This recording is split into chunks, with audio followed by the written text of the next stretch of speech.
Ako po pala si James Marcalian, sensitive operator ng 30cm District Bank sa Manila Plaza. Magamit po ito ng 6 na beses sa isang linggo na may total run na 107 meters. Ito po yung head, cupping at wiper. Ito naman po yung tamang pag-head. Tapos mag-head clean pa natin yung punasan ng cupping at wiper. Ganito naman po yung tamang pag-nasal siya. Yes.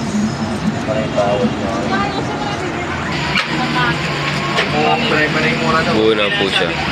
Ito po yung waste tank, kakapit lang po nito kahapon. AVR. Ito naman yung tank na, tamang level naman po. Ito naman yung mga use.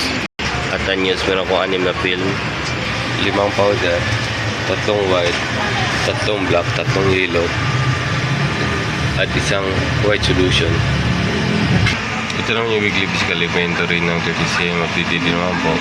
Ito naman yung consumable withdrawals ng 30cm sa buong isang linggo. Nagagamit po ako ng isang white, isang powder, at isang pure solution. Ito naman yung daily output recording ng 30cm from November na. Ito November 15 at pag DTD naman po. Dito na po magtatapos yung vlog ko. Maraming salamat po.